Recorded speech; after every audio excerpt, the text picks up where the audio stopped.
Assalamualaikum students, this is me Miss Fozia Khan, your zoology teacher, and today we are going to start our new chapter, that is chapter number 10 evolution। और ये हमारा lecture number 1 है, इस chapter का lecture number 1 है। अच्छा, इस chapter के कंटेंट कौन से टॉपिक है जो हम इस चैप्टर में डिस्कस करेंगे अकॉर्डिंग टू रिड्यूस सिलेबस। तो फर्स्ट टॉपिक जो है हम कुछ थ्योरीज के बारे में डिस्कस करेंगे। जो फर्स्ट थ्योरी है वो क्या है, थ्योरी ऑफ ऑर्गेनिक एवोल्यूशन। फिर कौन कौन से ऑब्जेक्शन है on Lamarckian theory, then theory of natural selection, objection to Darwin natural selection theory, artificial selection and its role, endangered species. तो ये टॉपिक जो है कुछ टॉपिक है जो कि हम डिस्कस करेंगे इस चैप्टर में। तो वन बाय वन इसको हम स्टडी करते हैं। सबसे पहले तो हमें जो है पता होना चाहिए कि एवोल्यूशन क्या है, ठीक है ना। What is evolution?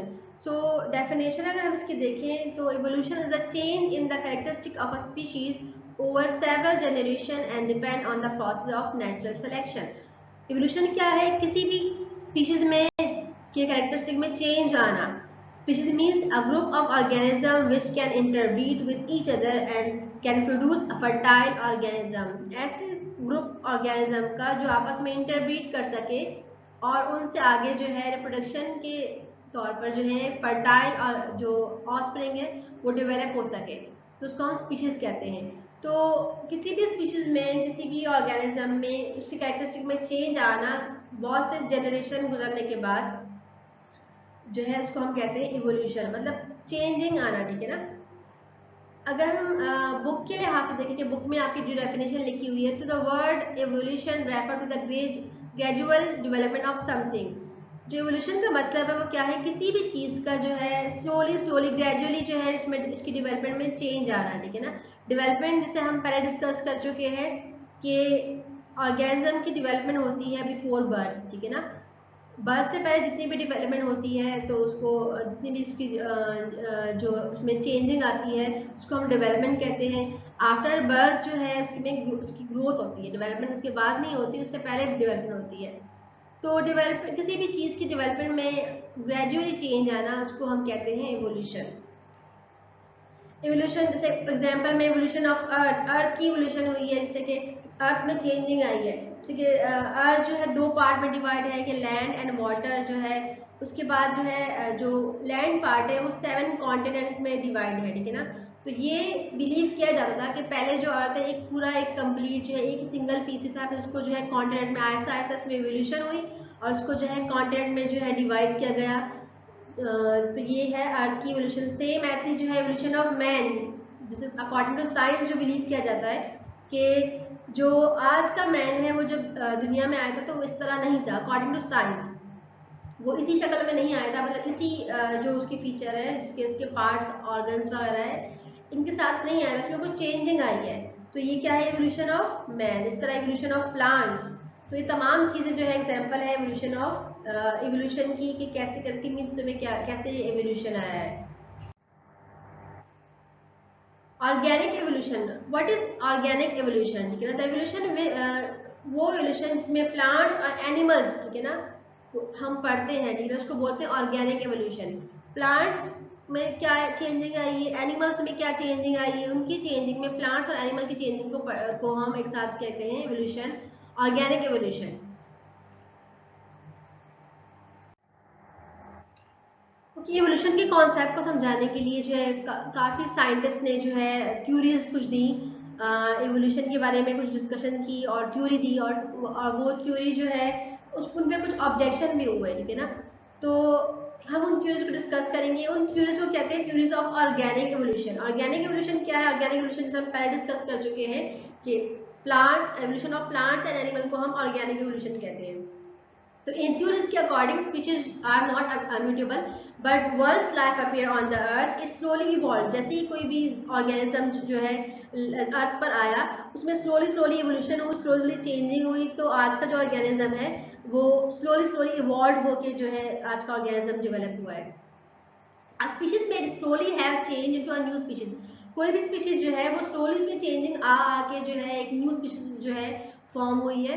जैसे फॉर एग्जाम्पल कोई भी स्पीशीज आई है आपके ऊपर स्टार्टिंग में, तो ऐसा नहीं है कि उसमें फौरन से चेंजिंग आ गई, जैसे कि उसमें कुछ चेंजिंग आई, उसने कुछ ऐसा एडेप्टेशन किया, तो उसकी वजह से चेंजिंग जब आई तो वो नेक्स्ट जनरेशन में वो ट्रांसफर हुई, फिर उस नेक्स्ट जनरेशन में कुछ और चेंजिंग आई तो वो नेक्स्ट में चेंज हुई। तो ऐसे करते करते जनरेशन आफ्टर जनरेशन जो है ये चेंजिंग आती गई, तो आज का जो ऑर्गेनिज्म है तो वो जो है ऐसे इवॉल्व हुआ है, चेंज हो गए। तो चाहे जो उसका जो जो स्टॉक था, स्टॉक मीन जो स्टार्टिंग की स्पीशीज जो थी वो चाहे परसिस्ट करती हो या फिर वो खत्म हो गई हो, लेकिन इवोल्यूशन जो है ऐसी चेंजिंग हो कि जो है ना हुई है। अच्छा, एवोल्यूशनिस्ट जो है, एवोल्यूशनिस्ट क्या होता है, वो साइंटिस्ट जो कि एवोल्यूशन को स्टडी करते हैं उसको जो है एवोल्यूशनिस्ट कहते हैं।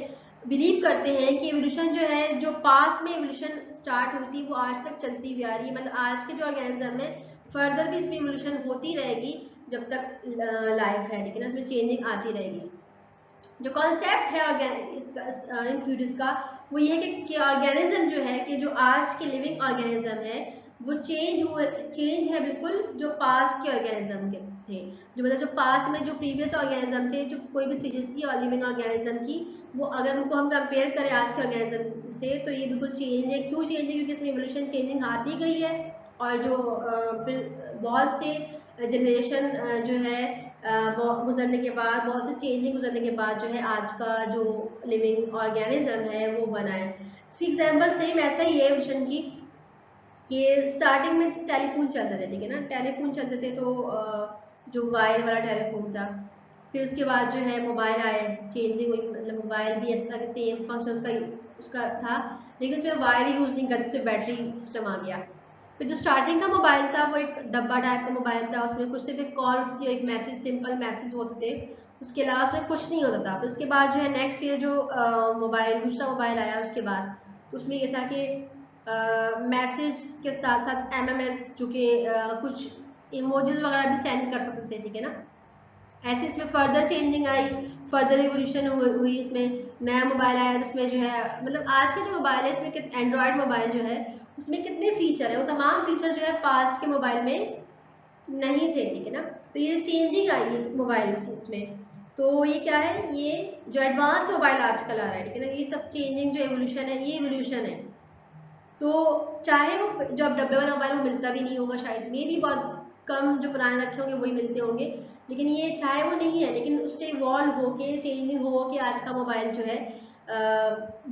है बना है, और इसमें फर्दर चेंजिंग होती रहेगी। ऐसा नहीं है कि बस ये स्टॉप हो गया, तो फिर फर्दर जितने साल आगे होगा तो उसमें और एडवांसमेंट आएगी और जो है चेंजिंग आएगी और एडवांस फोन बनेगा, तो ये एवोल्यूशन है। तो जो लिविंग थिंग जो है, the living thing can change इसको, और वो जो लिविंग थिंग जो चेंज होता है, लिविंग थिंग में प्लांट्स एनिमल दोनों आते हैं, तो इसको हम क्या कहते हैं, organic evolution. Following are the theories which explain the process of organic evolution, ये कुछ थ्योरीज है जो कि एक्सप्लेन करती है ऑर्गेनिक एवोल्यूशन को, ठीक है ना। अच्छा, आपकी बुक में कुछ थ्योरीज जो है शामिल है, कुछ थ्योरीज हैं, लेकिन हम सिर्फ दो थ्योरीज को डिस्कस करेंगे जो कि आपके रिड्यूस सिलेबस के अकॉर्डिंग है, जो कि रिड्यूस सिलेबस में शामिल है, तो हम सिर्फ वही डिस्कस करेंगे, उसके अलावा जो थ्योरीज है हम उसको नहीं पढ़ेंगे। तो फर्स्ट थ्योरी जो है वो क्या है, inheritance of acquired character. Inheritance means change आना, या फिर जो है ट्रांसफर होना ऑफ एक्वायर्ड। एक्वायर्ड मीन्स वो कैरेक्टर जो हम एक्वायर्ड करते हैं, जो हम अडॉप्ट करते हैं। इसमें जो इसके पॉइंट्स है, इफेक्ट्स ऑफ एनवायरनमेंट, यूज और disuse of organs, inheritance of acquired characters. Then next theory है हमारे पास थ्योरी ऑफ नेचुरल सिलेक्शन, इसमें है over production, struggle for existence, variation and heredity, next selection और सर्वाइवल ऑफ द फिटेस्ट, ठीक है ना। फॉर्मेशन ऑफ न्यू स्पीशीज, तो ये पॉइंट जो है थ्योरी ऑफ नेचुरल सिलेक्शन के हैं, और जो थ्री पॉइंट जो है ये जो है theory of inheritance of acquired character के जो है पॉइंट्स है, जिसको हम वन बाय वन जो है डिस्कस करेंगे कि कौन सी थ्योरी में क्या बात हुई और इस पर क्या ऑब्जेक्शन लगा, क्या पॉइंट्स में माना गया कि ये सही नहीं, ये सही है, तो हम तमाम चीज़ों को डिस्कस करेंगे। तो इनहेरिटेंस ऑफ एक्वायर्ड कैरेक्टर्स, ये तो ये जो है लिमार्क ने दी थी, जो जिनके जो एयर है वो 1744 से लेकर 1829 तक जो है इनका एरा है, तो लिमार्क ने थ्योरी दी थी। Inheritance of acquired character. Lamarck was a great French zoologist and pioneers evolutionist of the pre-Darwin period. Lamarck जो थे ग्रेट फ्रेंच जोलॉजिस्ट थे और एक एवोल्यूशनिस्ट थे ऑफ प्री डार्विन पीरियड, मतलब डार्विन के पीरियड से पहले पहले के थे ये। उन्होंने अपनी बुक में जो कि पब्लिश हुई थी 1809 में जो है, उन्होंने अपनी थ्योरी जो है न्यू थ्योरी दी थी, जो कि है ऑर्गेनिक एवोल्यूशन पे बेस करती थी। और इसके प्रिंसिपल क्या थे? Use and disuse of organs. Lamarckian theory या फिर Lamarckism theory is now considered as an inheritance of acquired theories, acquired character. His theory was based on the following postulate. Lamarck जो theory थी वो 3 points पे base करती थी। तो first point is the effect of environment, second point is use or disuse of organs, third one is inheritance of acquired characters. तो first point है effect of environments कि इन्वायरमेंट का क्या इफेक्ट है किसी भी स्पीशीज की को बनने में, चेंजिंग लाने में। तो लिमार्क बिलीव करते that evolution of new species take place due to the effects of environment. Lamarck ही बिलीव करते कि जो न्यू स्पीशीज जो बन रही हैं वो क्या है, वो किसकी वजह से हो रही है? इफेक्ट्स की, इन्वायरमेंट के इफेक्ट की वजह से। कुछ एनिमल जो है under change condition of environment came across a new needs and as such acquired new character, new organs to better meet with the change situation of food, habits, physiology और shelter। कुछ जो animals हैं जैसे कि जो environment की condition जो है, कंडीशन चेंज होती है, तो उसको उससे निपटने के लिए, अपनी ज़रूरतों को पूरा करने के लिए वो एक्वायर करते हैं, वो अडॉप्ट करते हैं कुछ न्यू कैरेक्टर्स, न्यू ऑर्गन्स को ज़्यादा मतलब यूज़ करते हैं या फिर अडॉप्ट करते हैं ताकि बेटर जो है वो कर सके, इन्वायरमेंट सेटल हो सके। ठीक है ना? इस चेंज सिचुएशन से या इन चैलेंजेस से जो है निपटने के लिए जो है उसमें बेटर सर्वाइव कर सके। जैसे कि इसमें फूड आ गया, हैबिटेट हो गया, या शेल्टर, उनको पना चाहिए, उनको फूड चाहिए, उनको जगह चाहिए रहने के लिए, या फिर इन तमाम चीज़ों को, या फिर एनिमल्स से बचने के लिए। तो इन्वायरमेंट उनको प्रोवाइड करता है डिफरेंट चैलेंजेस, जिससे निपटने के लिए, अपने आप को बचाने के लिए, किसी भी एनिमल से बचाने के लिए, या फिर किसी फूड गेन करने के लिए, या शेल्टर लेने के लिए। तो वो कुछ स्ट्रगल करते हैं, कुछ एडेप्टेशन करते हैं। तो उन सब वो स्ट्रगल जो कर रहे हैं, वो चेंजिंग जो कर रहे हैं, तो वो चेंजिंग जो है उन्होंने अपनी बॉडी में जो चेंजिंग की, कुछ ऑर्गन्स जो है ज़्यादा यूज़ की, कुछ कम यूज़ किए, तो वो चेंजिंग जो लेकर आए हैं बॉडी में, वो चेंजिंग क्या है, वो फर्दर आगे जो है ट्रांसफ़र होंगे, न्यू ऑर्गेनिज्म में ट्रांसफ़र होते हैं, फिर ऐसे करते करते एक न्यू स्पीशीज़ फॉर्म में आ रही है। मीन्स तो उनका कहने का मतलब ये है कि इन्वायरमेंट का बहुत बड़ा हाथ है न्यू स्पीशीज फॉर्म करने में, क्योंकि वो ऑर्गेनिज्म को ऐसे चैलेंजेस, ऐसे कंडीशन प्रोवाइड करता है जिससे निकलने के लिए वो कुछ एडेप्टेशन करते हैं, कुछ कैरेक्टर बिल्ड करते हैं, एक्वायर करते हैं, तो जो कि आगे जाके ट्रांसफ़र होते हैं। सेकेंड पॉइंट जो है इनकी थ्योरी का, वो है यूज़ और डिसयूज ऑफ ऑर्गन्स। मीन्स किसी ऑर्गन्स का यूज़ करना और किसी ऑर्गन्स का यूज़ ना करना। इन्वायरमेंट में जो कंडीशन, जो चेंज कंडीशन किसी भी ऑर्गेनिज्म को जब प्रोवाइड होती है, या फिर कोई चैलेंजेस जो उनके आगे आते हैं, तो उन चैलेंजेस से निपटने के लिए, अपने नीड्स को पूरा करने के लिए ऑर्गेनिज्म जो है कुछ अपने ऑर्गन्स जो है यूज़ करते हैं, और कुछ ऑर्गन्स को वो कम यूज़ करते हैं या फिर बिल्कुल यूज़ करते ही नहीं है। तो इसको बोलते हैं यूज़ और डिसयूज ऑफ ऑर्गन्स। तो जो इफेक्ट है, जो ऑर्गेनिज्म है, कुछ ऑर्गेन्स अपने ज़्यादा यूज़ कर रहे हैं और कुछ जो है बिल्कुल यूज़ नहीं कर रहे। तो जो ज़्यादा यूज़ करेंगे वो क्या होंगे, वो वेल डेवलप हो जाएंगे और वो स्ट्रॉन्ग हो जाएंगे। लेकिन जो यूज़ नहीं कर रहे हैं वो क्या हो जाएंगे, वो डीजेनरेशन उनकी हो जाएगी, उन ऑर्गन्स की, और या फिर जो है डिसअपेयर हो जाएंगे, गायब हो जाएंगे। तो ये जो है इनका सेकंड पॉइंट है लिमार्क का, कि मतलब जो ऑर्गेनिज्म जो है किसी भी कंडीशन से जो लड़ने के लिए जो अपने कुछ ऑर्गन्स यूज़ करेंगे, कुछ ऑर्गन्स यूज़ नहीं करेंगे। जो वो ऑर्गन्स यूज़ कर रहे हैं वो जनरेशन आफ्टर जनरेशन जो है उनमें वेल डेवलप हो जाएंगे, बहुत ज़्यादा अच्छे स्ट्रॉन्ग और वेल डेवलप हो जाएंगे। और जो ऑर्गन्स वो यूज़ नहीं कर रहे, वो जनरेशन आफ्टर जनरेशन जो है वो उनकी बॉडी से या तो जो है वीक हो जाएंगे, डिजेनरेट हो जाएंगे, या फिर क्या हो जाएगा, बिल्कुल खत्म हो जाएंगे, डिसअपियर हो जाएंगे, मीन्स क्योंकि उनका यूज नहीं है। लिमार्क बिलीव करते थे कि ये जो स्मॉल चेंजिंग है, ठीक है ना, जो कि प्रमोट हो रही है जनरेशन आफ्टर जनरेशन जो है, इससे न्यू ऑर्गन्स फॉर्म हो रहे हैं या फिर जो न्यू कैरेक्टर फॉर्म हो रहे हैं, और जो ऑर्गन्स जो है यूज नहीं हो रहे, जो कि काम इसका काम कुछ नहीं है, वो यूज भी नहीं कर रहे ऑर्गेनिज्म, तो वो जो है बॉडी से जो है वेनिश हो रहे हैं, ठीक है ना। तो which are transmitted to the development of new organs और कैरेक्टर, ठीक है ना, मीन्स जो चीज़ें जो है वो कैरेक्टरिस्टिक वो ऑर्गन्स जो है वो न्यू जनरेशन में ट्रांसफर हो रही है। और जो न्यू ऑस्प्रिंग है, मीन्स न्यू जनरेशन में जो ऑस्प्रिंग है उसमें भी वो तमाम कैरेक्टर जो है ट्रांसफर होंगे, जो कि जो पिछले जो उनके जो पेरेंट्स थे जो कि कुछ ऑर्गन्स यूज़ नहीं कर रहे थे, तो वो आगे जो जनरेशन होगी वो उसमें वेल डेवलप नहीं होंगे, जो यूज़ कर रहे थे उनमें वो वेल डेवलप हो गए। तो ये इसको बोलते हैं inheritance of acquired character, means कोई भी कैरेक्टर जो है जो ऑर्गेनिज्म जो है एक्वायर करें, अडॉप्ट करें, तो वो आगे की जनरेशन में पास होना। थर्ड पॉइंट जो है इनहेरिटेंस ऑफ एक्वायर्ड कैरेक्टर है कि जो अब एक दफ़ा उन्होंने जो कैरेक्टर अडॉप्ट कर ली है उनका ट्रांसफर होना आगे की जनरेशन में। Remark believe that once made, these adaptation called acquired character are transmitted from generation to generation.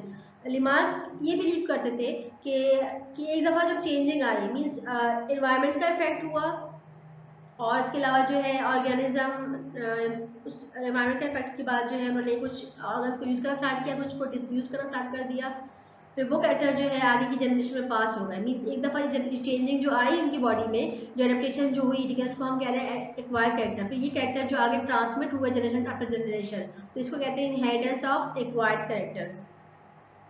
So new generation show new character with the development of some new organs on the basis of use and disuse of organs. So जो new generation अब आएगी वो उसमें कुछ ऐसे character show होंगे, new character show होंगे जो कि डेवलप हुए किससे, कुछ ऑर्गन के यूज से और कुछ ऑर्गन के डिसयूज से। अच्छा, इस थ्योरी को सपोर्ट करने के लिए जो है लिमार्क ने कुछ एग्जाम्पल दी की, ठीक है ना। तो सबसे पहले जो एग्जाम्पल है वो है एवोल्यूशन ऑफ जराफ, ठीक है ना, जिससे आप सबको पता भी होगा। तो जराफ क्या है, द हॉर्स लाइक एंसेस्टर, ठीक है ना, ये कहते हैं कि जो जराफ था वो पहले हॉर्स की तरह था, जिसका एंसेस्टर था वो हॉर्स की तरह ही था। जराफ का जो आज का जराफ बिल्कुल चेंज है हॉर्स से, ठीक है ना। उसका जो जराफ का एंसेस्टर था वो हॉर्स लाइक था, ठीक है ना। ये जब इनको माइग्रेट किया गया अफ्रीका में, तो वहाँ क्या था कि जो ट्रीज थे वो बहुत टॉल थे, ठीक है ना। तो उनको फूड गेन करने के लिए जो है जो फॉरेज है टॉल ट्री के, लेकिन उसको वो खाने के लिए क्या करना पड़ता था उनको, जो है अपनी जो नेक है, नेक और फॉर लिम्स जो है उसको स्ट्रेच करना पड़ता था, उसको खींचना पड़ता था, ठीक है ना। फॉर लिम्स मीन्स आगे की जो लिम्स होती है, जैसे कि आगे जो पाँव उनके होते हैं, तो उसको स्ट्रेच करना पड़ता था, क्या करने के लिए, ताकि वो जो टॉल ट्री है उसके जो लीफ है उस तक पहुंच सके, ठीक है ना।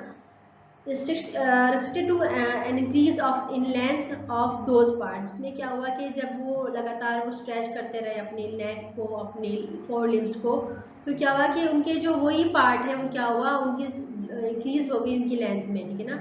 जो कि फिर बाद में इनहेरिटेड वो कैरेक्टर हुए उनके ऑस्प्रिंग में, न्यू जनरेशन की जो उनकी ऑस्प्रिंग थी उसमें जो है वो कैरेक्टरिस्टिक जो है ट्रांसफर हो गए। से पहले जिराफ था वो हॉर्स लाइक था, उनके नेक और जो फोर लिम्स थे इतने ऊपर, लेकिन जैसे कि अब ट्री जो है, ट्री की जो बहुत ज़्यादा ऊपर ब्रांच जो थे बहुत ऊपर थे, तो उसको फूड लेने के लिए, उसको अब फूड नहीं लेना, तो उसको फिर वो उसकी लाइफ ही नहीं रहती, तो उसको अपना फूड गेन करने के लिए अब ये एनवायरमेंटल कंडीशन है कि वहाँ जहाँ इनको शिफ्ट किया गया, माइग्रेट किया गया अफ्रीका में, वहाँ जो ट्री थे बहुत ऊपर ऊंचे ऊंचे ट्री थे, और ये इनके लिए एक चैलेंज था। तो जराफ ने क्या किया कि अब जाहिर इनको फूड तो लेना था, तो उसने कुछ अपने ऑर्गन्स ज़्यादा यूज़ किए, कुछ कम यूज़ किए, तो मीन्स अपने नेक को ज़्यादा यूज़ कर रहे हैं और फोर लिम्स को ज़्यादा यूज़ कर रहे हैं एज़ कम्पेयर टू हाइंड लिम। तो जब इसको अपने नेक को स्ट्रेच करते करते, ये फोर लिम्स को स्ट्रेच करते करते वो उस तक पहुँचते थे, तो ऐसा स्लोली चेंज होता है। जब न्यू जनरेशन आई तो वो कैरेक्टर जो है जो इनहेरिटेड कैरेक्टर जो थे वो ट्रांसफर हुए न्यू जनरेशन में कुछ आगे। और जो आज का जराफ है वो क्या है कि आप देखते हैं कि उसके जो नेक है वो बहुत ज़्यादा लॉन्ग है और फोर लिम्स भी बहुत ज़्यादा लॉन्ग है, उनकी लेंथ ज़्यादा है एज़ कम्पेयर टू हाइंड लिम। तो ये जो है जो इसलिए कहते हैं कि जो पास में जिसका इंसिस्टर था वो बिल्कुल चेंज था, इससे ये जो चेंजिंग आई इसको हम इवोल्यूशन कह रहे हैं। और ये जो है एग्जाम्पल है कि लिमार्क ने अपनी थ्योरी के अकॉर्डिंग दिया कि एनवायरनमेंट का इफेक्ट होता है, यूज और डिसयूज जो ऑर्गन होते हैं उनका इफेक्ट होता है, और उसके बाद जो कैरेक्टर की दफ़ा चेंजिंग की दफ़ा आ जाती है तो वो इनहेरिटेंस हो जाते हैं एक्वायर्ड कैरेक्टर। अच्छा तो यही बात है कि जो आज का जो प्रेजेंट का जराफ है वो क्या है, उनके लॉन्ग नेक है और फोर लिम्स जो है। सेकंड जो एग्जांपल दी वो क्या है, एवोल्यूशन ऑफ स्नेक की दी है कि कैसे जो है स्नेक इवॉल्व हुए हैं, पास्ट स्नेक कैसे थे और जो अब स्नेक है वो कैसे है। तो ये बिलीव किया जाता है कि जो पास्ट स्नेक थे वो लिजर्ड लाइक थे, ठीक है ना, ancestor of snake, lizard like ancestor of snake, उनके जो एंसेस्टर थे वो लिजर्ड लाइक थे, मतलब उनके लिम्स भी थे, लिम्स थे। और जैसे आज के स्नेक उसमें लिम्स नहीं होते, लेकिन पिछला जो वो था स्नेक उनमें लिम्स होते थे। तो क्या करते हैं कि वो मैमल दूसरे मैमल से क्या अटैक से बचने के लिए तो क्या करते थे कि वो ग्राउंड में जो है ग्लाइडिंग करते थे और जो है क्रीपिंग करना स्टार्ट कर दिया, बिल्कुल पतले पतले होल से वो निकलना स्टार्ट अपने आप को बचाने के लिए, जो है पतले पतले होल से जो है वो निकलने की कोशिश करते थे और ग्राउंड पे ग्लाइड करते थे। तो क्या हुआ, क्या था रिजल्ट क्या हुआ कि after large number of generation, बहुत जनरेशन के बाद गुजरने के बाद क्या हुआ, ये सब कुछ हैबिट जो थी उनकी इसको करते करते जो है बहुत जनरेशन के बाद क्या हुआ कि इनकी बॉडी जो है एलोंगेटेड हो गई और इनके लिम्स जो है वो क्या हुआ डिसअपियर हो गया है, ठीक है ना। क्यों? क्योंकि वो उसको यूज ही नहीं कर रहे थे, वो लिम्स को यूज ही नहीं कर रहे थे, मतलब वो पाँव पे चल नहीं रहे थे, वो क्रीप कर रहे थे और ग्लाइड कर रहे थे। तो मतलब अपने पेट के बल जो है अपना मेंटल साइड उसके बल जो है वो मूव करते थे और लिम्स का यूज़ कम करते थे। तो वो उनका इन्वायरमेंटल चेंज क्या था उनके लिए कि मैमल से बचने के लिए या फिर दूसरे उनके अपने एनिमल्स से बचने के लिए उनके लिए वो था चैलेंज था कि अपने आप को बचाने के लिए उन्होंने क्या किया, कुछ ऑर्गन्स को यूज़ किया, कुछ ऑर्गन्स को यूज़ नहीं किया, मीन्स उन्होंने लिम्स को यूज़ नहीं किया। तो उससे क्या हुआ कि उनके जो वो कैरेक्टर बहुत जनरेशन के बाद वो कैरेक्टर जो वो ऑर्गन्स को यूज़ नहीं कर रहे थे वो उनकी बॉडी से बिल्कुल गायब हो गए।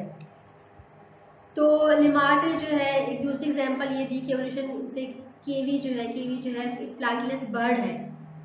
तो स्टार्टिंग में जो कीवी थी वो जो है फ्लाइट करते थे, फिर उसके बाद जो है उन्होंने क्या अपने विंग्स को कम यूज़ करना स्टार्ट किया। जब विंग्स को कम यूज़ किया तो क्या हुआ कि अब के जो कीवी है उसमें क्या है कि उनकी विंग्स जो है वेल डेवलप नहीं है तो वो फ्लाइट नहीं कर सकते। इस तरह जो है कुछ और example the, evolution of foot of modern horse, evolution of web feet duck, evolution of loss of teeth in the well. तमाम एग्जांपल जो है रिमार्क ने दी अपनी थ्योरी को सपोर्ट करने के लिए। आज का प्रेजेंट तक स्नेक है वो जो है बिल्कुल उनमें कोई लिम्स नहीं होते क्योंकि उनके जो भी यूज ऑर्गन नहीं करते उनकी बॉडी से गायब हो गए। Objection on Lamarck and theory. अच्छा यहाँ तो थ्योरी जो थी, जो पॉइंट्स थे वो लिमार्क ने जो है दिए थे अपनी थ्योरी के, उस पर कुछ ऑब्जेक्शन होती है कि इससे उनके स्टार्टिंग में 2 पॉइंट तो मतलब कि इफेक्ट एनवायरमेंट का इफेक्ट होता है, कुछ ऑर्गन्स यूज करते हैं कुछ यूज नहीं करते।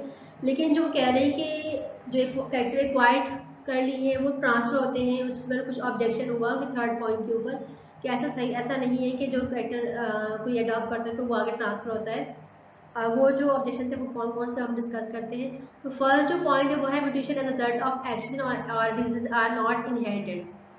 ऑब्जेक्शन जो आया पहले कि अगर वो कह रहे हैं कि जो कैरेक्टर रिक्वायर्ड होते हैं वो ट्रांसफर होते हैं, वो इनहेरिटेड होते हैं, तो फिर क्यों किसी एक्सीडेंट में कोई बॉडी का पार्ट लॉस हो जाएगा, किसी डिजीज के में कोई बॉडी में चेंजिंग आती है तो वो इनहेरिटेड क्यों नहीं होती। जैसे कि फॉर एग्जांपल किसी पर्सन का जो एक्सीडेंट हुआ है उसका हाथ कट गया, तो अगर एक्वायर्ड कैरेक्टर जो है इनहेरिट होते तो फिर जो अभी न्यू उसका जो चाइल्ड आता तो उसमें भी उसका एक हाथ कटा होना चाहिए था, लेकिन ऐसा नहीं होता। तो इसका मतलब है कि इनहेरिटेड कैरेक्टर जो है जो एक्वायर्ड कैरेक्टर वो इनहेरिटेड नहीं होते। सेकंड पॉइंट है boring of holes in ear and nose in mother is not inherited in the new born child. जो मदर्स होती है जो कानों में सुराख करवाती है और नोज में करवाती है, तो ऐसा नहीं है कि जब उसके न्यू बेबीज आते हैं तो उनमें पहले से होल हुआ होता है, ठीक है ना, और नोज में होल हुआ होता है, उसको तो करवाना पड़ता है दोबारा। तो ये भी क्योंकि एक एक्वायर्ड कैरेक्टर है ये भी ना, तो ये भी इनहेरिटेड नहीं हो रहा। थर्ड जो पॉइंट है, कुछ फैमिलीज है जिसमें क्या होता है कि एक सेरेमनी होती है सर्कमसिशन, उसमें क्या होता है कि मेल जो होते हैं उनकी फॉर स्किन जो है वो रिमूव कर दी जाती है, ठीक है, इसको आप खतना भी कहते हैं, ठीक है ना। तो फिर क्या होता है कि इसने ये प्रूव कर दिया कि एक्वायर्ड कैरेक्टर जो है इनहेरिटेड नहीं होता, क्योंकि अब सारे मुस्लिम जो फैमिलीज है या कुछ और फैमिलीज में भी क्या होता है कि खतना करवाते हैं मेल बेबी का। तो जब भी न्यू बेबी आता है, अगर ऐसा होता है तो फिर जो न्यू बेबी आता है तो उसका भी दोबारा से करवाना पड़ता है। वो जो उसकी बर्थ होती है तो फॉर स्किन के साथ ही बर्थ होती है। ऐसा नहीं है कि उनका पहले से फॉर स्किन रिमूव होकर आए, क्योंकि अगर एक्वायर्ड कैरेक्टर जो है इनहेरिटेड होते तो फिर जो न्यू मेल बेबी होते हैं तो उनके जो है जो फॉर स्किन है उनकी लोअर पार्ट के, तो वो जो है ना रिमूव होकर आता है। लेकिन ऐसा नहीं है, हर दफ़ा जो न्यू मेल आते हैं तो उनका जो है खतना करवाना पड़ता है, वो फॉर स्किन रिमूव करवानी पड़ती है। तो इससे ये साबित हो गया कि जो एक्वायर्ड कैरेक्टर है वो इनहेरिटेड नहीं होते। फिर सबसे ज़्यादा जो ग्रेटेस्ट सेटबैक था वो लिमार्क क्यूरी का जो है एक और साइंटिस्ट है जो कि विस्मैन क्यूरी जो थी, जर्मन उनकी थ्योरी का नाम था जर्मिनल कंटिन्यूटी। 1892 में जो है थ्योरी थी, वो जो है उन्होंने कहा कि वो एक जर्मन बायोलॉजिस्ट है, उन्होंने अपनी थ्योरी में कहा कि वो तमाम चेंजिंग जो कि सोमैटिक सेल में होते हैं वो ट्रांसफ़र नहीं होते न्यू ऑर्गेनिज्म में, लेकिन जो जर्म सेल में चेंजिंग होती है वो जो है इनहेरिटेड होते हैं न्यू ऑर्गेनिज्म में। सोमैटिक सेल कौन से हैं, जैसे कि आपको पता है कि स्पर्म जो है मेल से आता है और ओवम जो है फीमेल से आता है, ठीक है ना। स्पर्म और ओवम ये दोनों क्या है, ये है diploid cell, sorry haploid cell. Haploid cell means they have 23 number of chromosome. Haploid cell, haploid cell है, ठीक है ना।